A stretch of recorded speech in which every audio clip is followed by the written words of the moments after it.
الحمد لله وكفى وسلام على حبيبه المصطفى أما بعد فأعوذ بالله من الشيطان الرجيم بسم الله الرحمن الرحيم فإن تنازعتم في شيء فردوه إلى الله وإلى الرسول صدق الله مولانا العظيم وبلغنا رسوله النبي الأمين المتين المختار الكريم ونحن على ذلك من الشاهدين والشاكرين والحمد لله رب العالمين۔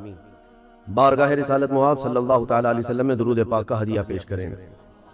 اللہم صلی علی سیدنا و مولانا محمد معدن الجود والکرم وآلہ واصحابہ الکرام وابنہ الکریم وبارک وسلم صلاة دائمة سرمدا ابدا۔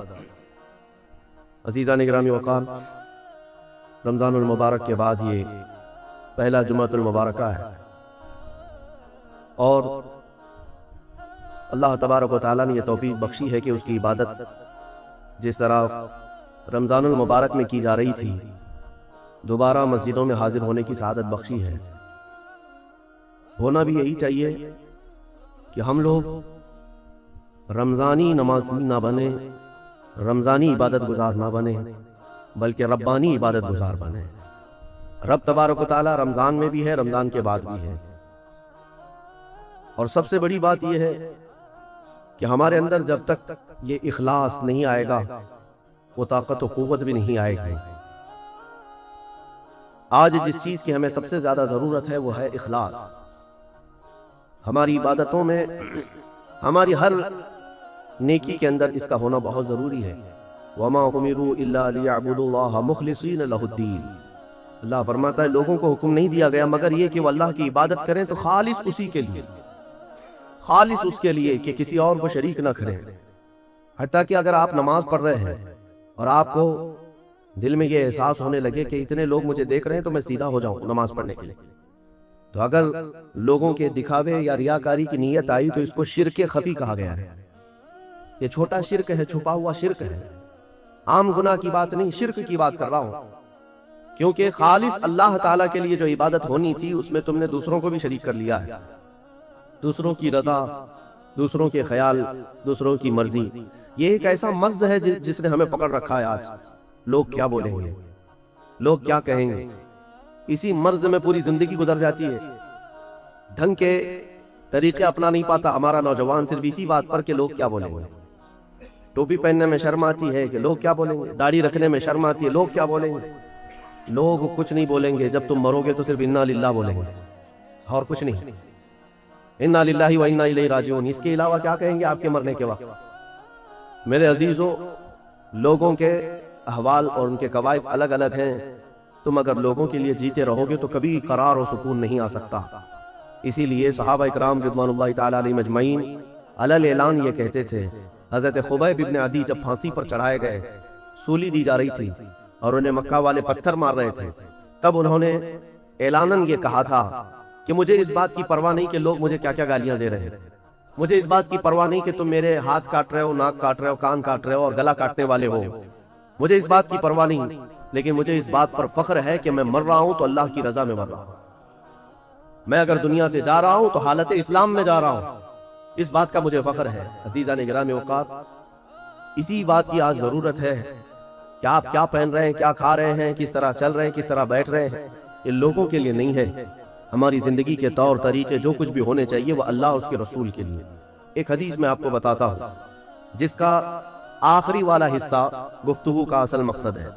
ایک بار رسول پاک صلی اللہ تعالیٰ علیہ وسلم مجلس میں بیٹھے ہیں صحابہ کے، ایک اجنبی شخص آیا، مجلس میں آیا، آ کر کے سیدھے حضور پاک صلی اللہ علیہ وسلم کے قریب بیٹھ گیا، اتنا قریب کہ اپنے گھٹنے حضور کے گھٹنے سے لگا لیا، قریب سے قریب ہو کر بیٹھا۔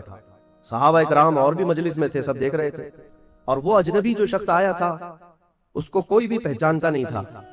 اس نے آتے ہی سوالات کرنا شروع کیا۔ سب سے پہلے اس نے پوچھا مل ایمان، ایمان کسے کہتے ہیں؟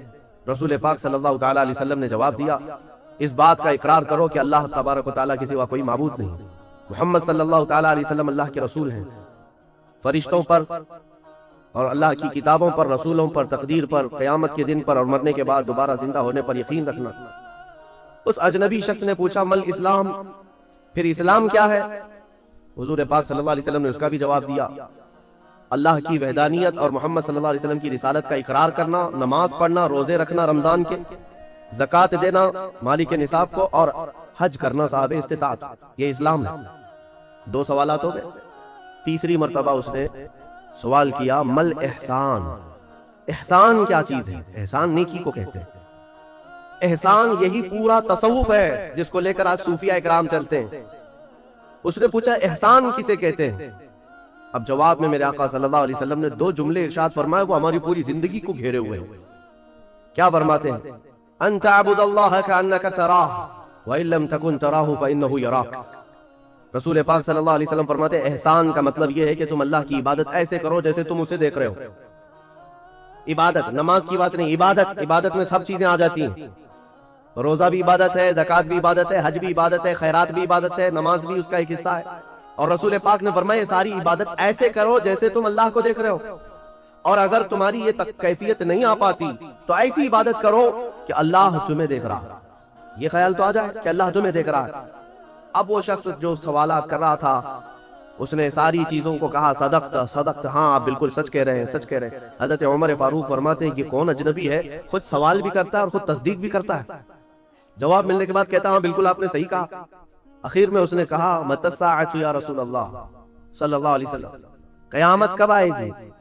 اس کے جواب میں رسول کریم صلی اللہ تعالی علیہ وسلم نے مخفی انداز میں ارشاد فرمایا جتنا پوچھنے والے کو معلوم ہے اتنا ہی پوچھے جانے والے کو نہیں۔ ہاں یہ اور بات ہے کہ میں اس کی علامتیں تمہیں بتا دیتا ہوں۔ پھر فرمایا جب تم دیکھو گے کہ عورت اپنا سردار جننے لگ جائے، مطلب یہ ہے کہ ماں باپ پر لو بچے حکومت کرنے لگ جائیں، اور ننگے پیر چلنے والے نیچ ذات کے لوگ بڑی بڑی بلڈنگوں میں فخر کرنے لگ جائیں، بڑی بڑی عمارتوں پر فخر کرنے لگ جائیں، حکومتیں اور کرسیاں ان کے ہاتھوں میں آ جائیں، اور پھر جب تم دیکھو کہ گانے باجے کی کثرت ہو جائے، یہ دوسری احادیث کا مفہوم بھی اس میں آپ کے ساتھ رکھ رہا ہوں، زنا عام ہو جائے، تب تم انتظار کرو کہ قیامت بہت قریب آ چکی۔ میرے عزیزوں، حضرت عمر فاروق رضی اللہ تعالیٰ عنہ فرماتے ہیں ہم سب سن رہے تھے اور وہ اجنبی آیا اور سوالات کیا اور چلا گیا۔ حضرت عمر کہتے ہیں میں فوراً مجلس سے اٹھ کر باہر گیا کہ اس کو پکڑ کر کے پوچھوں کہ اتنے اہم سوالات کہاں سے لایا تھا، لیکن رسول پاک صلی اللہ علیہ وسلم نے مجھے بلایا، ادھر آؤ عمر، وہ کوئی مسافر نہیں تھا، وہ جبرائیل امین تھے جو تمہارا دین سکھانے آئے تھے۔ اتاکم جبرائیل یعلمکم دینکم، وہ تمہارا دین سکھانے تمہیں آئے تھے۔ بہرحال یہ حدیث جبرائیل اس کو کہتے ہیں۔ اس میں جو لفظ آیا ہے کہ تم اللہ کی عبادت ایسے کرو جیسے تم اسے دیکھ رہے ہو، یہ ہماری پوری زندگی کا حصہ ہونا چاہیے، پوری زندگی کا حصہ۔ اسی لیے میرے آقا صلی اللہ تعالیٰ علیہ وسلم سے سوال کیا گیا تھا، صحابہ نے پوچھا دنیا کی طاقتور چیزوں میں بڑی طاقت والی چیز کون سی ہے؟ ترتیب وار حضور اکرم صلی اللہ تعالیٰ علیہ وسلم نے ارشاد فرمایا لوہا ہے، لوہا بہت مضبوط چیز ہے۔ صحابی نے پوچھا کیا اس سے بھی زیادہ طاقتور کوئی چیز ہے؟ کہا ہاں اس سے بھی زیادہ اگر طاقت آگ میں ہے، کیونکہ آگ لوہے کو پگھلا دیتی۔ پوچھنے والے نے کہا کہ آگ سے بھی زیادہ طاقت کسی میں ہے؟ حضور نے فرمایا ہاں پانی میں ہے، پانی آگ کو بھی بجھا دیتا ہے، پانی کی طاقت بہت زیادہ ہے، سونامی پانی ہی سے تو آتا ہے۔ اور اس کے بعد پھر پوچھنے والے نے کہا کیا پانی سے بھی زیادہ طاقت کسی کی ہے؟ آپ صلی اللہ علیہ وسلم نے فرمایا ہاں دنیا میں سب سے زیادہ طاقت ہوا کے اندر ہے، وہ پانی ہو کہ لوہا ہو کہ آگ ہو، سب کو ہوا اڑا لے جاتی ہے، اور ہوائیں جب جوش میں آئیں یا جلال میں آئیں تو بڑے بڑے پہاڑ بھی کھسک سکتے ہیں۔ ہواؤں کی طاقت کا اندازہ تم نہیں لگا سکتے، گھروں کی چھتیں اکھاڑ لیں گی اور لوگوں کو تہس نہس کر دیں گی ہوائیں اگر جلال میں آئیں۔ تو پھر پوچھنے والے نے پوچھا کیا اس سے بھی زیادہ طاقت کسی کے اندر ہے؟ حضور پاک صلی اللہ علیہ وسلم نے فرمایا ہاں ایک چیز میں ہے اور اس سے زیادہ پھر کسی کی چیز میں نہیں۔ پوچھا وہ کیا ہے؟ میرے آقا صلی اللہ علیہ وسلم فرماتے ہیں اس ہاتھ میں ہوا سے زیادہ طاقت ہے جو اللہ کی راہ میں عطا کیا تو دوسرے ہاتھ کو خبر نہ ہو۔ یہ اخلاص والا ہاتھ، اخلاص والا ہاتھ کہ اسے خود خبر نہ ہوئی ہو کہ اس نے اللہ کی راہ میں دیا ہے تو کتنا دیا، کیسے دیا۔ میرے عزیزو یہ اس کو اخلاص کہتے ہیں، یہ خالص اللہ کے لیے دیا، خالص اللہ کے لیے دیا، اس کی طاقت بہت زیادہ ہے۔ اب آپ کو میں وہ نکتہ بھی سمجھا دوں، اولیاء اکرام کی کرامتیں سنتے رہتے ہیں، میاں وہ کیا کھا کر کے اتنی طاقت بنائے تھے۔ غوث پاک رضی اللہ تعالیٰ عنہ بغداد میں بیٹھے ہوں اور دریا میں اگر سیلاب یا طوفان آ جائے اور کشتی بھنور میں پھنسنے لگے تو کئی واقعات ہیں کہ کشتی میں بیٹھے ہوئے مسافروں نے دیکھا کہ غوث پاک تشریف لائے، ان کی کشتی کو سل دیا، سنبھالا۔ جن کشتیوں میں پھٹن تھی یا پانی آ رہا تھا، یہ طاقت کیسے، یہ تصرف کیسے ان کے پاس حاصل ہوا؟ کوئی کھانا پانی ایسا ہے دنیا میں جس کو کھانے کے بعد اتنی بڑی طاقت مل جاتی ہے؟ میرے عزیزو یہ اولیاء کاملین کے پاس جو بھی طاقت تھی وہ اخلاص کی طاقت تھی. وہ جو عمل کرتے تھے وہ خالص اللہ کے لیے کرتے تھے, خالص اللہ کے لیے, اور وہ اپنے آپ کو تک فنا کر چکے ہوتے اللہ رب العزت کی بارگاہ میں. اسی لیے میرے عزیزو ان طاقتوں کے سامنے دنیا کی کوئی طاقت ٹک نہیں پاتی, اخلاص کی طاقت. آج تم کر کے تو دیکھو, اللہ رب العزت کی بارگاہ میں اگر مخلص ہو گئے تو شیطان جو چیلنج کر کے آیا تھا اللہ کی بارگاہ میں, لَأَقْعُدَنَّ لَهُمْ صِرَاطَكَ الْمُسْتَقِيمَ, مولا میں تیرے سیدھے راستے پر بیٹھ جاؤں گا, جو بھی تیرے سیدھے راستے سے گزرے گا میں اس کو بہکاؤں گا, کبھی دائیں جانب سے, کہیں بائیں جانب سے, کبھی آگے سے, کبھی پیچھے سے. قرآن کی آیت میں بتا رہا ہوں 8ویں پارے میں اللہ نے فرمایا, شیطان کے چیلنج کیا اللہ سے, قیامت تک تو مجھے مہلت دے دے, میں تیرے بندوں کو بہکاؤں گا. اور پھر اللہ تبارک و تعالیٰ سے وہ کہتا ہے کہ ان سب کو سیدھے راستے سے میں ہٹاؤں گا. لیکن شیطان نے اخیر میں ایک جملہ یہ بھی کہا, مولا یہ جتنے بھی سیدھے راستے پر چلیں گے ان کو بہکا تو دوں گا, الا عبادک منہم المخلصین, مگر تیرے وہ بندے جو اخلاص کے ساتھ تیری عبادت کرتے ہیں ان پر میرا داؤ نہیں چل سکے, میں انہیں نہیں بہکا سکوں گا. اب اندازہ کرو کہ شیطان جس کے پاس ساری طاقتیں آ جاتی ہیں باطل طریقے سے وقتی طور پر, وہ عاجز آ گیا, تو پھر دنیا کی یہ چھوٹی موٹی طاقتیں تمہارا کیا بگاڑ لیں. اگر اخلاص تمہارے اندر آ جائے, خلوص کی دولت آ جائے, دنیا میں جو کچھ بھی کر رہے ہو سب دکھاوے کے لیے نہیں ہے.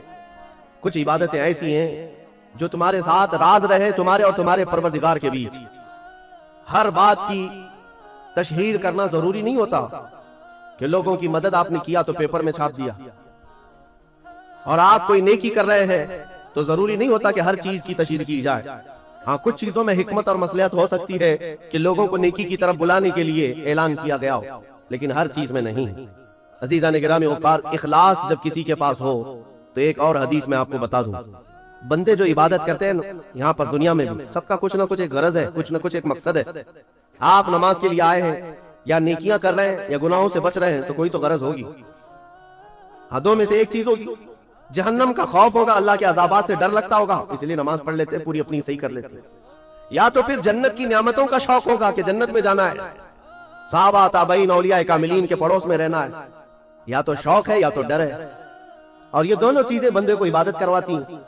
قیامت کے دن کے متعلق حدیث میں ملتا ہے, جب بخشے گئے ہوئے لوگ جن کو جنت بھیجا جا رہا ہے, جنتیوں کی بات کر رہا ہوں عام کی نہیں, تو اس میں 3 کیٹیگری ہوں گی. ایک جماعت ہوگی جن سے اللہ تعالیٰ فرمائے گا کہ اے بندو تمہارے اوپر آج جنت کھول دی گئی, تم بخش دیے گئے ہو, تم عبادت کرتے تھے دنیا میں, بتاؤ کیوں کرتے تھے؟ وہ بندے کہیں گے کہ مولا تیری جہنم سے بڑا ڈر لگتا تھا, اس کے عذابات کا خوف تھا, اس لیے ہم عبادت کرتے تھے. رب تعالیٰ فرماتا ہے کہ جس چیز سے تم ڈرتے تھے میں نے آج بچا لیا, جاؤ میری جنت میں. ان کو جنت بھیج دیا جائے. دوسری ایک جماعت, ان سے رب تبارک و تعالیٰ پوچھے گا تم کیوں عبادت کرتے تھے, تم بھی جنت کے مستحق ہو گئے ہو, آج بخشے گئے ہو. وہ لوگ کہیں گے کہ مولا ہمیں تیری جنت کی نعمتیں سننے کے بعد اس قدر شوق تھا کہ ہم وہ نعمتیں حاصل کرنے کے لیے دن رات عبادت کیے, ذکر کیے, تسبیح پڑھے, اور آج کامیاب ہوئے. رب تعالیٰ فرماتا ہے میری جنت کی خواہش کرنا بھی نیکی ہے, جاؤ میں تمہیں جنت دیتا. وہ بھی جنت میں چلے گئے. تیسری جماعت تھی, ان سے پوچھا جائے گا تم کیوں عبادت کرتے تھے, تم بھی آج جنت کے مستحق ہو گئے.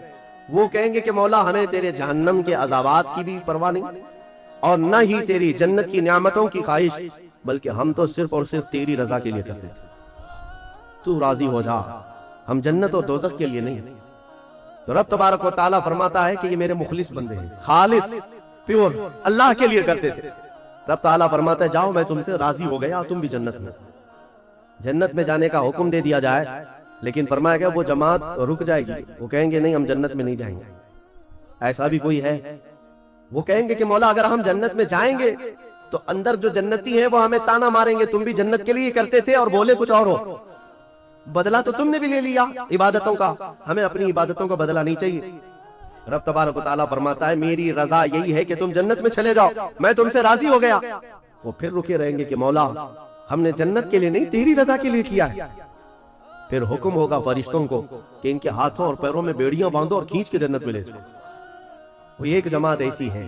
یہ کون لوگ ہیں جو مخلصین ہیں, خالصتاً اللہ کے لیے عبادت کرتے تھے. عزیزان گرامی وقار, جو اللہ رب العزت کے لیے کرنے والے لوگ ہیں, اللہ تعالیٰ ان کو ہمیشہ ذلت اور رسوائی سے محفوظ رکھتا. اخلاص. بنی اسرائیل میں ایک خاتون تھی اور اس کا بڑا گھرانہ تھا, اس کا باپ جو تھا وہ بڑا کنجوس اور بخیل آدمی، بڑے پیسے والا۔ ایک دن ایسا ہوا کہ یہ جو لڑکی تھی، جوان لڑکی، اس نے باہر ایک فقیر کو دیکھا جو بڑا مجبور تھا، ضرورت مند تھا۔ اس کو اٹھا کر کے اچھی خاصی دولت اپنے باپ کی دے دی، اور باپ کو پتا چلا تو اتنا غصے میں آیا کہ میں کوٹی کوڑی نہیں دیتا اور تو اتنی بڑی دولت اٹھا کر دے دی، اور غصے میں اپنی بیٹی کا ہاتھ کاٹ دیا۔ اس کا ہاتھ کٹ گیا، غصے میں تھا باپ، بخیل تھا، ہاتھ کاٹ دیا۔ بہرحال کٹے ہوئے ہاتھ کے ساتھ وہ رہنے لگی تھی اللہ رب العزت کی رضا چاہنے والی۔ کئی دن تک اسی طرح گزر گئے۔ اب باپ بڑے پیسے والا تھا، اس زمانے میں وہ ہاتھ چھپا کر کے رہی۔ پھر اس کا رشتہ آیا ایک بہت بڑے خاندان سے، اور بڑے خاندان کا جو شہزادہ تھا اس نے پسند کر لیا۔ شادی کی ڈیٹ قریب آئی، ان لوگوں نے ہاتھ نہیں دیکھا، بس چہرہ اور باقی ساری چیزیں دیکھی، اور انہوں نے بھی چھپا رکھا کہ ہاتھ نہیں۔ کٹے ہوئے ہاتھ کے ساتھ کون شادی کرے گا؟ بہرحال شادی ہو گئی۔ شادی ہونے کے بعد وہ گھر رخصت ہو گئی، اپنے نئے دولہے کے ساتھ وہ اپنے گھر پر بیٹھی دسترخوان پر۔ وہ بائیں ہاتھ سے کھایا کرتی تھی، ایک ہاتھ تو کٹا ہوا تھا، چھپا کر کے رکھتی تھی۔ دسترخوان پر جب بیٹھی، اس کا نیا دولہا ہے، اس کے گھر والے، کھانے کے وقت اب ہاتھ نکالنے کی باری آ گئی۔ وہ بائیں ہاتھ سے کھا رہی تھی تو اس کے شوہر نے کہا کہ کیا سیدھے ہاتھ سے نہیں کھا سکتی؟ سیدھے ہاتھ سے کیوں نہیں کھا سکتی؟ اب اس کے رشتے کے ٹوٹنے کا وقت آ گیا، اگر پتا چلے تو دھوکہ کیا ہے، کٹے ہوئے ہاتھ کے ساتھ ہمارے ساتھ نکاح ہوا ہے۔ اس کے آنکھوں میں آنسو آئے، وہ ہاتھ اپنے کپڑے کے اندر ہی چھپائی رہی۔ اچانک اسے غیب سے ایک آواز آئی، اے میری بندی ہاتھ نکال۔ اس نے اپنے دوپٹے کے اندر سے ہاتھ نکالا تو سیدھا ہاتھ پورا صحیح سلامت تھا۔ پھر وہ زمانہ موسیٰ علیہ السلام کا تھا، ان کی بارگاہ میں حاضری دے کر اس نے اپنا یہ واقعہ سنایا۔ سیدنا موسیٰ کلیم اللہ فرمانے لگے، مولا نے مجھے یہ وحی دے کر بھیجا اور ارشاد فرمایا کہ اے موسیٰ، ہم اس ہاتھ کو شرمندہ نہیں ہونے دینا چاہتے جو ہاتھ میری بارگاہ میں اخلاص سے اٹھا۔ میرے عزیزو، یہ اخلاص کی دولت ہے۔ جو خالصتاً اللہ کے لیے کچھ کیا ہو، مولا اسے کبھی ذلیل نہیں ہونے دے گا، اسے بے عزت نہیں ہونے دے گا۔ اسی لیے کچھ کام ایسے کر جاؤ جو خالصتاً اللہ کے لیے ہو۔ رب تبارک و تعالیٰ کے لیے اب تک کیا کیا ہے، اس کا بھی آپ کے پاس کچھ تو ہونا چاہیے۔ اگر اپنی زندگی میں آپ احتساب کریں، اپنا ہی محاسبہ کریں کہ میں جوانی سے لے کر اب تک جتنے کام کیا ہوں، کوئی کام ایسا ہے جو خالص اللہ کے لیے کیا ہو؟ رسول پاک صلی اللہ تعالیٰ علیہ وسلم کی ایک حدیث میں آپ کے سامنے عرض کرتا ہوں، اخلاص میں کتنی طاقت ہے وہ بتاتا ہوں۔ حضور اکرم صلی اللہ علیہ وسلم فرماتے ہیں، صحیح حدیث ہے یہ، 3 لوگ سفر پر تھے، 3 دوست تھے، یہ تینوں سفر پر تھے، اور یہ پہاڑوں کے راستے سے جا رہے تھے۔ ایک پہاڑ کے غار میں ان لوگوں نے پناہ لینے کے لیے تھوڑی دیر آرام کیا، اور بارشیں شروع ہو گئیں، طوفانی بارش، اور ایسی بارشیں آئی کہ پہاڑ کے پتھر کھسکنے لگے، اور بہت بڑی چٹان کھسک کر کے یہ غار کے منہ پر آ کر گر گئی۔ غار بند اور یہ اندر 3 بیٹھے ہوئے، ہاتھ کے ہلانے سے تو پتھر جانے والا نہیں، ایک بڑی چٹان گر کر کے بند ہو چکی، ان کی قبر وہی بننے والی۔ 3 لوگ ہلا کر کے کیا ہٹا سکتے تھے؟ اب تینوں لوگوں نے کیا کیا؟ میرے آقا صلی اللہ علیہ وسلم فرماتے ہیں تینوں رونے لگے کہ اب ہماری موت یہیں پر ہونے والی ہے، ختم ہے، لیکن اس سے پہلے چلو اللہ کی بارگاہ میں اپنی زندگی کی کوئی ایسی چیز ہو جو تم نے خالص اس کے لیے کیا تھا، اس نیکی کو وسیلہ بنا کر کے دعا کرتے ہیں، دیکھتے ہیں پتھر ہٹتا ہے کیا۔ تو تینوں نے اپنی اپنی زندگی کی ایک ایک چیزیں شمار کرنا شروع کیا۔ توجہ چاہتا ہوں، پہلے ایک بندہ سجدے میں گرتا ہے اور عرض کرتا ہے، مولا تو جانتا ہے میری ایک بوڑھی ماں تھی، ماں کی خدمت بہت کیا کرتا تھا، ماں کی بہت تعظیم کرتا تھا۔ ایک دن رات کو جب میں گھر پہنچا تو میرے پاس صرف ایک روٹی تھی اور تھوڑا سا دودھ تھا۔ میرے گھر کے کئی بچے تھے، بچے بھی بھوکے تھے، لیکن میری ماں بوڑھی تھی، تو میں جب بھی گھر رات کو پہنچتا پہلے اپنی ماں کو کھلاتا، اس کے بعد اپنے بچوں کو کھانا دیتا۔ اس دن ایسا ہوا کہ میرے پاس صرف ایک روٹی اور تھوڑا سا دودھ تھا، ماں بھی بھوکی تھی اور بچے بھی۔ بچے آ کر لپٹ گئے، کہنے لگے کہ ہمارے لیے کھانا بھوک کی شدت ہے۔ میں نے بچوں کو تھوڑی دیر کے لیے بٹھایا گھر کے باہر، اور اس روٹی کو چور کر دودھ میں اپنی بوڑھی ماں کو کھلایا۔ میری بوڑھی ماں جو بھوکی تھی وہ پوری روٹی کھا گئی، اور پورا شکم سیر ہو کر وہ دعا کرتے ہوئے سو گئی۔ اس رات کو میں بھی بھوکا رہا، میرے بچے بھی بھوکے رہے، ہمارے گھر میں اس کے علاوہ کوئی کھانا نہیں تھا۔ اے رب ذوالجلال، میں نے اپنی ماں کے ساتھ یہ جو حسن سلوک کیا خالص تجھے راضی کرنے کے لیے، خالص تجھے راضی کرنے کے لیے۔ مولا اگر یہ میری نیکی تجھے پسند ہے تو یہ چٹان کو ہٹا دے۔ وہ دعا کر رہا تھا، چٹان تھوڑی کھسک گئی، اپنے آپ کھسک گئی، لیکن اتنی نہیں کہ وہ نکل سکیں۔ دوسرا جو ساتھی تھا وہ سجدے میں گرا اور وہ دعا کرنے لگا۔ یہ پوری حدیث پاک موجود ہے جس کو میرے آقا نے بیان کیا۔ میرے عزیز و زندگی میں کوئی ایسی چیز ہو جو اللہ کے لیے کیا ہو، پھر دیکھنا زندگی کی مصیبتیں آئیں، اسی نیکی کو تم اللہ کی بارگاہ میں رکھ سکتے ہو۔ دوسرا سجدے میں گرتا ہے اور کہتا ہے مولا تو بہتر جانتا ہے، میں اپنی چچیری بہن کا عاشق ہو گیا تھا۔ اس کی چچیری بہن تھی، چاچا کی بیٹی، عاشق ہو گیا اور ہم دونوں میں معاشقت چلنے لگا، ایک دوسرے سے محبت کرنے لگے۔ ایک دن ایسا آیا کہ ہمارے گھر والے اور اس کے گھر والے سب باہر چلے گئے، ہم دونوں تنہا رہ گئے اور ہم دونوں ایک کمرے کے اندر آئے۔ ہم دونوں نے گناہ کرنے کا ارادہ کر لیا۔ شادی تو نہیں ہوئی تھی، نکاح بھی نہیں ہوا تھا، دونوں کھڑے ہوئے، گناہ کرنے کا ارادہ ہی تھا کہ ہم دونوں کو اچانک خیال آیا میرا رب دیکھ رہا ہے۔ ہم کپڑے اتارے اس کے سامنے جو ہمارے دلوں کے حالات بھی جانتا ہے، تو وہ میری چچیری بہن وہ بھی رونے لگی، میں بھی رونے لگا، اور ہم ایک دوسرے کو ہاتھ نہیں لگائے۔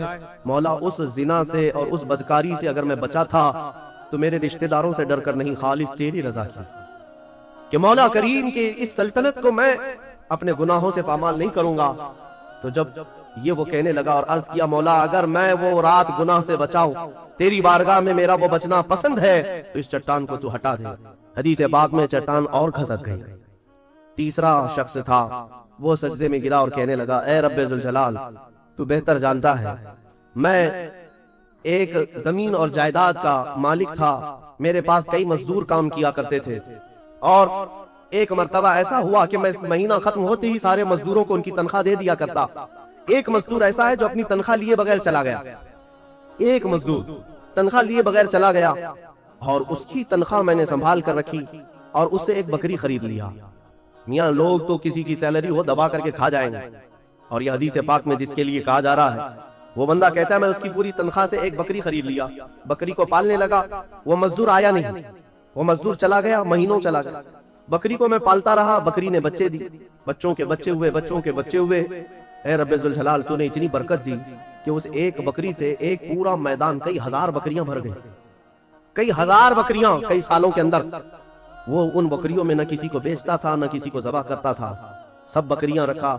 کئی سالوں کے بعد اچانک وہ مزدور واپس آئے اور اس نے آ کر مجھ سے کہا کہ مالک میں آپ کے ہاں خدمت کرتا تھا، آپ کو یاد ہے کچھ سالوں پہلے میں نے اپنی تنخواہ چھوڑ دی تھی، ایک مہینے کی تنخواہ نہیں لیا تھا۔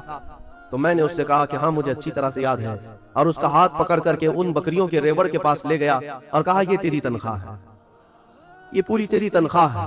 اس نے کہا میرے ساتھ کیا مذاق کر رہے ہو مالک، میری تنخواہ اتنی ہے کہ اس زمانے میں ایک بکری بھی نہیں آ سکتی۔ اس نے کہا ہاں بالکل تو صحیح کہہ رہا ہے، لیکن اس زمانے میں ایک بکری خرید لی میں نے، اور اسی بکری سے اللہ نے اتنی برکت دی، اس میں میرا ایک بھی حصہ نہیں، تیری ان بکریوں کا دودھ تک میں نے نہیں پیا، صرف اور صرف تیرے انتظار میں، اور یہ ساری بکریاں تو لے جا۔ اور وہ مزدور خوشی خوشی اپنے پورے ریوڑ کو، آج کے زمانے کے وہ کئی لاکھوں کی بکریاں ہوں گی، وہ مزدور لے گیا۔ اب یہ بندہ کہتا ہے اے رب ذوالجلال میں نے یہ امانت اگر سنبھالی تھی تو خالص تیری رضا کے لیے، مولا صرف تجھے راضی کرنے کے لیے، ورنہ پیسے کھا جاتا تو کون کیا کر لیتا، وہ مزدور کون سا وصول کر لیتا۔ کہتا نہیں مجھے یاد نہیں، اب میں پہچانتا بھی نہیں مولا میں نے تیری رضا کے لیے کام کیا، اگر تجھے یہ پسند ہے تو یہ چٹان ہٹا دے۔ حدیث پاک میں ہے اس نے جیسی یہ دعا کیا پوری چٹان ہٹ گئی، پوری چٹان کھسک کر ختم ہو گئی، ان کا راستہ صاف ہوا۔ پتہ یہ چلا حدیث پاک کا یہ مفہوم ہے۔ میرے عزیزوں میں اب آپ کے سامنے عرض کرتا ہوں، ایسی بڑی بڑی چٹانیں آج بھی ہم پر گر رہی ہیں، مصیبتوں کی چٹانیں، ظلم کی چٹانیں، لوگوں کے طعن و تشنیع اور لوگوں کی گالی گلوچ کی چٹانیں۔ ان چٹانوں کو کھسکانے کے لیے تمہارے پاس اخلاص والی کوئی نیکی موجود ہے؟ رب تبارک و تعالیٰ کی بارگاہ میں کبھی یوں عرض کرتے کہ مولا میں نے خالصتاً ایک رات تیرے لیے کھڑے ہو کر پکارا تھا جب سب لوگ سو رہے تھے، میں صرف تجھے راضی کرنے کے لیے عبادت کیا، مولا اگر تو راضی ہے تو ان فلسطین کے بچوں پر رحم کرتے۔ ہمارے پاس ایسی کوئی چیز ہے جو ہم عرض کر سکیں؟ آج دعائیں کہاں نہیں ہو رہی ہیں، دعائیں سب جگہ ہو رہی ہیں، اجتماعی دعائیں ہو رہی ہیں، ہر خطبے میں، ہر نماز میں، ہر جگہ دعائیں ہوتی ہیں، لیکن میرے عزیزو شاید وہ اخلاص سے خالی ہو گئے ہیں۔ ایک بات یاد رکھنا، حرام لقمے پیٹ میں پڑے ہوں، حرام کمائی گھر میں پڑی ہو تو حدیث پاک میں اس کی کوئی دعا آسمان تک نہیں جاتی، کوئی دعا آسمان تک نہیں جاتی۔ اور ان تمام چیزوں کی طرف کبھی خیال بھی نہ کرنا اور پھر یہ کہنا کہ ہماری دعائیں کیوں نہیں قبول ہوتی، اخلاص نہیں ہوتا، یا تو پھر دعا تو کرتے ہیں، کمائی بھی صاف ہے، حلال ہے، لیکن دعا کرنے کے وقت ایسا لگتا ہے جیسے کوئی ڈیوٹی ادا کر رہے ہیں، جلدی سے بھاگنا ہے۔ ہم تو دیکھتے ہیں نماز میں ہاتھ اٹھانے میں بھی لوگوں کو شرمندگی ہونے لگتی ہے. کچھ تم مرے ہوئے ہاتھوں کے ساتھ دعا کر رہے ہیں, کچھ انگوٹھے پھوڑ رہے ہیں دعا میں, تم رب تعالیٰ کی بارگاہ میں مانگ رہے ہو. اخلاص اگر ہوتا تو تمہیں اپنے کی خبر نہیں ہوتی. اخلاص, دعا بھی تو رسمی طور پر مانگ رہے ہیں. امام اپنی دعا کر رہا ہے, مقتدی اپنے انگوٹھے پھوڑ رہے ہیں. یہی تو چل رہا ہے. کچھ انگلیوں میں کھیل رہے ہیں, کچھ اپنے ہاتھوں کو نیچے لٹکائے ہوئے ہیں. میرے آقا صلی اللہ تعالیٰ علیہ وسلم جب دعا کرتے ہیں, صحابہ کہتے ہیں کبھی کبھار حضور روتے ہوئے اتنی بلند ہاتھ اٹھا لیتے کہ حضور کے بغلوں کی سفیدی نظر آتی تھی. کارخانہ کعبہ کے پاس حرم پاک میں کبھی حضور دعا کرتے ہیں. میرے عزیزو, دعا ایک طرح سے بھیک مانگنا ہے, اور وہ بھی پروردگار عالم کی بارگاہ میں.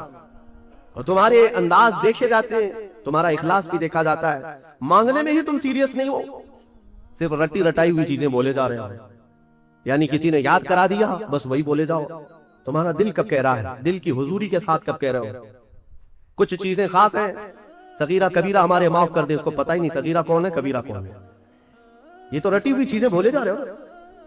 اے اللہ ہمارے صغیرہ کبیرہ معاف کر دے. کیا ہے صغیرہ کبیرہ, کچھ پتہ نہیں, مولوی صاحب نے سکھایا تھا. دل کا جب حضور نہیں, دل کا اخلاص نہ ہو تو پھر کیا چیز مانگ رہے ہو اللہ کی بارگاہ میں.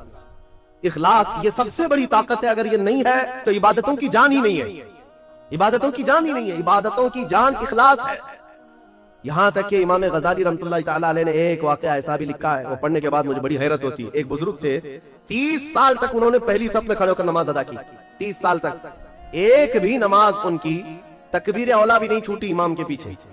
تکبیر اولا, امام جب پہلی تکبیر باندھ رہا ہے اس تکبیر میں وہ حاضر رہتے تھے. جماعت تو دور کی بات ہے, چھوٹنا, پہلی تکبیر کبھی نہیں چھوٹی 30 سال تک. 30 سال کے بعد ایک دن ایسا اتفاق ہوا کہ وہ مغرب میں لیٹ ہو گئے, ایک رکعت ہو گئی تھی. اور 30 سال کے بعد صفیں بھر گئی تھی, پیچھے جگہ ملی. وہ آئے اور کہا آج اگر میں پیچھے نماز پڑھوں گا سب گھوم گھوم کے مجھے دیکھیں گے. 30 سال سے جو پابند تھا کہاں گیا کہاں گیا. ہوتا یہی ہے, وہ شرمندگی کے مارے کہ لوگ مجھے دیکھیں گے کیا سوچیں گے, گھر چلے گئے. گھر جا کر مغرب پڑھی. عشاء میں آنے میں پھر ڈر لگنے لگا کہ اب تو پوری نماز میں ہی نہیں گیا تھا, لوگ سوچیں گے. 30 سال کے بعد پہلی نماز آپ کی نہیں ہوئی ہے, کہاں گئے تھے کہاں گئے. عشاء میں بھی نہیں آئے, عشاء میں بھی نہیں آئے. اس زمانے میں ایک بڑے کامل بزرگ تھے, ان کو خبر کی گئی آج ایک بڑا حادثہ ہو گیا ہمارے شہر میں. کہا کیا؟ کہا فلاں بزرگ جو 30 سال سے مسجد میں تکبیر اولا کی بھی پابندی کرتے تھے آج وہ غائب ہے. تو اس بزرگ نے فرمایا چلو ہم ملتے ہیں. جا کر کے ملے کہ کیا ہے, طبیعت خراب ہو گئی, علیل ہو گئی, کیا ہوا؟ انہوں نے کہا کچھ ہوا نہیں, لیکن تھوڑا سا لیٹ ہو گیا مغرب میں, اور پھر پیچھے جگہ مل گئی 5-6 صفوں کے پیچھے. میں نے سوچا کہ لوگ بعد میں کیا کہیں گے, لوگ کیا کہیں گے کہ اتنے سالوں کی پابندی کے بعد آج تمہاری پہلی صف بھی نہیں ہوئی, پہلی تکبیر بھی نہیں ہوئی. اس بزرگ نے کہا کس سے؟ 30 سال کی پابندی کرنے والے سے. کہا میاں جاؤ پچھلے 30 سال کی پوری نمازیں قضا کر لو, واپس دوبارہ پڑھ لو, اعادہ کرو. اس لیے کہ 30 سال جو تُو نے پابندی کی نمازوں کی, وہ تو یہی سوچ کر کے کہ لوگ کیا کہیں گے. آج تیرے دل میں یہ جو خیال آیا کہ لوگ کیا کہیں گے مغرب کے پیچھے ہو جانے سے, اس کا مطلب ہے کہ 30 سالوں تک جو تُو نے پابندی کی یہ لوگوں کے لیے کیا, اللہ کے لیے. جاؤ واپس لوٹاؤ 30 سال کی نماز سے. رونگٹے کھڑے ہو جاتے ہیں جب میں یہ پڑھا. واقعی میرے عزیزو, اس بات کا خیال بھی نہیں آنا چاہیے ہمیں عبادتوں میں کہ لوگ ہمیں کیا کہیں گے.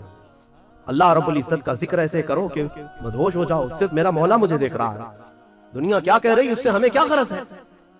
آج یہی بیماری نے بہت ساری عبادتوں میں ہمارے خلل ڈال رکھا ہے, خلل ڈال رکھا ہے. تمہاری سنتوں سے دور ہونے کا ایک بڑا سبب بھی یہی ہے کہ لوگ کیا کہیں گے. یہ کبھی نہیں سوچتے کہ قبر میں جاؤں گا تو مصطفیٰ کیا کہیں گے, میرے آقا صلی اللہ تعالیٰ علیہ وسلم دیکھیں گے تو کیا کہیں گے. یہ کیوں خیال نہیں آتا؟ اگر اسی حالت میں دنیا سے چلا گیا, جیسے آج آوارہ گردی میں ہوں, نشہ میں ہے, سنتوں سے دور ہے, اٹھا کر جب مجھے قبرستان لے جایا جائے گا, میرے آقا اگر دیکھیں, میرے آقا کیا کہیں گے. عزیزان گرامی وقار, بعض بزرگوں نے فرمایا ہے کہ کچھ لوگوں سے اگر حضور ناراض ہوتے ہیں تو یہ تک پوچھتے ہیں کیا تو میرا غلام ہے. اگر وہ کہتا ہے یا رسول اللہ آپ کے سوا کس کا غلام ہو, تو پوچھا جائے گا کہ تیرے پاس علامت کیا ہے غلامی کی, دلیل کیا ہے. اس کو بھی شیخ عبدالحق محدث دہلوی رحمۃ اللہ علیہ نے واقعے سے نقل کیا ہے. اس لیے میرے عزیزو, اعلیٰ حضرت نے جو فرمایا آج لے ان کی پناہ, آج مدد مانگ ان سے, کل نہ مانیں گے قیامت میں اگر مان گیا. اپنی عبادتوں میں اخلاص عطا کرو. آج کے زمانے میں سب سے زیادہ ضروری بھی یہ چیز ہے کہ میں یہ نہیں چاہتا کہ یہاں پر سارے لاکھوں مسلمانوں کو سڑک پر اتاروں. نہیں, اگر اخلاص والا ایک بندہ ہو تو پوری زمین کو زیر و زبر کر ڈالے. انقلاب ایک سے آتا ہے, ایک بھی کافی ہے اگر اخلاص والا ہو, ورنہ پھر کثرت سے کچھ ہونا نہیں ہے. آج جس طرح کی آزمائشوں کے تم شکار ہو، ان میں بھی ضرورت اسی بات کی ہے کہ تمہارے اندر اخلاص آ جائے، تمہیں کوئی ڈرا کر کے عبادت نہ کرائے۔ اور میں تو شروع سے کہتا بھی تھا، آج کئی جگہوں پر بچوں کی بھی تربیت کے لیے مدرسوں میں بھی، شاید آج سے 10 سال پہلے ہی آپ حساب سے بھی جانتے ہو، کیمرے لگائے جاتے ہیں کہ بچے کچھ غلط نہ کریں۔ ٹھیک ہے، نگرانی کے لیے جہاں تک ہے میں اس کا مخالف نہیں ہوں، لیکن ان کے دلوں میں اس بات کا اگر خوف ہے کہ استاد دیکھ رہے ہیں، مجھے جلدی نماز کے لیے جانا ہے، ایک نہ ایک دن تو کیمرہ بند ہوگا، کیمرے کے باہر بھی تو آئے گا، اس دن کیا کرے گا؟ اپنی اصلیت پر آ جائے گا۔ یہاں کوئی کیمرہ نہیں ہے، آزاد رہو، کھل کر کے رہو۔ مطلب یہ ہے کہ تم اس کو کیمرے کا عبادت گزار بنائے، اللہ کا نہیں۔ تربیت وہ ہونی چاہیے جو محبوب الہی نے فرمایا۔ ایک شخص آیا محبوب الہی سے پوچھنے لگا کہ حضور کبھی کبھار تو گناہ کرنے کی اجازت مل جانی چاہیے۔ آپ نے فرمایا کیوں نہیں، ملنا تو چاہیے۔ وہ خوش ہو گیا، کیا گناہ کرنے کی اجازت ملتی ہے؟ کہا بالکل ملے گی میری طرف سے۔ خوش ہو گیا، کہا کہ حضور بتائیے کیا ہے، کیسے کر سکتے ہیں؟ کبھی کوئی کبھار چھٹی تو ہونی چاہیے گناہ کرنے کے لیے، ہفتے میں ایک بار، مہینے میں ایک بار۔ محبوب الہی نے فرمایا بالکل، دو شرطیں ہیں میری، اگر وہ پورا کر لے تو تجھے اجازت ہے میری طرف سے گناہ کرنے کی۔ کہا بتائیے۔ محبوب الہی نے فرمایا پہلی شرط یہ ہے کہ جب گناہ کرنا ہو تو اللہ کی زمین سے باہر نکل کر کرنا، اس کی سلطنت سے باہر جا کر کرنا، جہاں اس کی سلطنت نہ ہو وہاں جا کر گناہ کرو، شوق سے کرو۔ اس نے کہا حضور کوئی ذرہ ایسا ہے جو میرے مولا کی سلطنت سے خالی ہے؟ کوئی ایسی جگہ ہے جو اللہ کی خدائی سے خالی ہے؟ پھر اس کے بعد اس نے کہا یہ تو ممکن نہیں کہ اللہ کی زمین سے باہر جاؤں، اس کی سلطنت تو ان کہکشاؤں میں بھی ہے جہاں ہماری بھی پہنچ نہیں، اور رب تبارک و تعالیٰ ہی کی سلطنت میں ہے سب۔ پھر اس نے کہا دوسری شرط آپ کی؟ محبوب الہی نے فرمایا جب گناہ کرنے کا ارادہ ہو تو وقت دیکھ لینا، اس وقت گناہ کرنا جب تیرا رب سو رہا ہو۔ اس نے کہا حضور یہ کیسی شرط ہے؟ میرا مولا تو وہ ہے لا تأخذہ سنۃ ولا نوم، میرا رب وہ ہے جسے نہ اونگ آتی ہے نہ نیند آتی ہے، وہ پوری کائنات کے لیے حی اور قیوم ہے۔ تو محبوب الہی نے کہا ظالم، جب تجھے یہ دونوں باتیں معلوم ہیں کہ تو اس کی سلطنت سے باہر نہیں جا سکتا اور اس کی غفلت کا ایک لمحہ کیا ایک آن بھی نہیں آ سکتی، تو کیا تجھے اس بات کی شرم نہیں آتی کہ اسی کی زمین پر اسی کے دیکھنے کی حالت میں گناہ کروں؟ یہ کیسے ممکن ہے کہ تجھے تیری ماں دیکھ رہی ہو، تیرا باپ دیکھ رہا ہو اور تو اس وقت ننگا ہو رہا ہو؟ تو اپنے گھر میں اپنے ماں باپ کے سامنے ننگا نہیں ہوتا تو اس پروردگار عالم کی بارگاہ میں اس کی نافرمانی کے لیے کیسے گناہ کر لے گا؟ زمین اس کی، سلطنت اس کی، اس کا کھارا اس کا پیرا، اس کی ہوائیں استعمال کر رہا ہے، ساری نعمتیں اسی کی دی ہوئی ہیں، اور تو کہتا ہے کہ گناہ کی اجازت چاہیے۔ اور پھر اللہ رب العزت ایک آن کے لیے بھی جب غافل نہیں ہے تو کیا اس بات کی شرم نہیں آتی کہ رب تعالیٰ دیکھ رہا ہو اور اس وقت تم گناہ کر رہے ہو؟ عزیزان گرامی، یہی وہ عبادت کا اعلیٰ درجہ ہے جو محبوب الہی نے سکھایا کہ کسی کے اندر یہ دو تصور آ جائیں کہ میرا مولا ہر گھڑی مجھے دیکھ رہا ہے اور میں جہاں جاؤں گا اسی کی سلطنت میں جاؤں گا، یہ اخلاص ہے۔ پھر یہ عبادتوں کی جان ہے، پھر دیکھنا کہ عبادتوں میں لطف کیسا آئے گا اور مزہ کیسا آئے گا، عبادتوں کا طور طریقہ ہی بدل جائے گا۔ ہاں یہاں آ کر کے پھر نماز میں حساب کتاب نہیں شروع کریں گے، نماز میں آ کر کے بازار کی باتیں تمہارے دماغ میں نہیں گھومیں گی، امام پتہ نہیں کیا پڑھ رہا ہے، مقتدی کہیں اور پہنچا ہوا ہے۔ یہ کیوں ہو رہا ہے؟ اخلاص نہ ہونے کی وجہ سے، دل کے اندر اخلاص نہیں، خالص اللہ کے لیے کرے۔ حضرت حاتم اصم بڑے بزرگ ہیں اور وہ نماز کے لیے کھڑے ہوتے تو ان کے بدن کے جو بال ہیں نا وہ اتنے کڑک ہوتے تھے کہ کپڑے سے باہر آ جاتے، رونگٹے ان کے جو کھڑے ہوتے کپڑوں سے باہر آتے تھے، ان کا جسم پیلا پڑ جاتا تھا۔ جب اذان ہوتی تھی تو ان سے پوچھا گیا کہ آپ اتنا کیوں ڈرتے ہیں؟ کہتے ہیں دنیا والے بادشاہ اگر طلب کے لیے بلا لے تو ڈر ڈر کر کے جاتے ہیں کہ میرا کیا حساب ہونے والا ہے، اور وہ شہنشاہ اعظم جب بلا رہا ہے تو میرا دل خوف سے لرز جاتا ہے کہ اب میرے ساتھ کیا ہونے والا ہے۔ وہ میرے ایک لمحے سے بھی غافل نہیں، بادشاہوں کو ہیلے بہانے کر کے تم بچ تو سکتے، اس کی بارگاہ میں کہاں بچو؟ اور پھر حاتم اصم سے پوچھا گیا آپ عبادت کیسے کرتے؟ وہ کہتے میں جب نماز کے لیے کھڑا ہوتا ہوں تو تصور میرا یہ ہوتا ہے کہ ادھر بھی دوزخ ہے ادھر بھی دوزخ ہے، دونوں طرف گڑھے ہیں اور سامنے جنت ہے، اللہ رب العزت کی رضا ہے اور پیچھے ملک الموت انتظار میں ہے۔ اس تصور کے ساتھ میں نماز پڑھتا ہوں کہ اگر ہلوں گا تو ادھر جہنم کا گڑھا ہے، ادھر ہل گیا تو ادھر جہنم کا گڑھا ہے، مجھے بڑھنا ہے میرے مولا کی رضا کی طرف، اور ملک الموت اتنے قریب آ کر کھڑا ہے کہ گردن پہ ہاتھ رکھا ہے، اس لیے میں اپنی ہر نماز کا ہر سجدہ آخری سمجھتا ہوں، اس کے بعد شاید ملک الموت مجھے اٹھا لے۔ تو جب میں سجدے میں جاتا ہوں تو مولا کو منائے بغیر اٹھتا نہیں کہ مولا ہو سکتا ہے اس کے بعد پھر میرا سجدہ ہو یا نہ ہو، اسی سجدے میں تو مان جا مجھے مغفرت فرما دے۔ یہ نمازوں کا بھی طریقہ ہے، یہی اخلاص ہے۔ اللہ کریم ان سب کی حفاظت فرمائے، ہمارے اس شہر میں امن و امان عطا فرمائے، ہم سب کو محبتوں اور الفتوں کے ساتھ زندگی عطا فرمائے، ظالموں کے شر سے مولا ہمیشہ ہماری حفاظت فرمائے۔ وآخر دعوانا ان الحمد للہ رب العالمین۔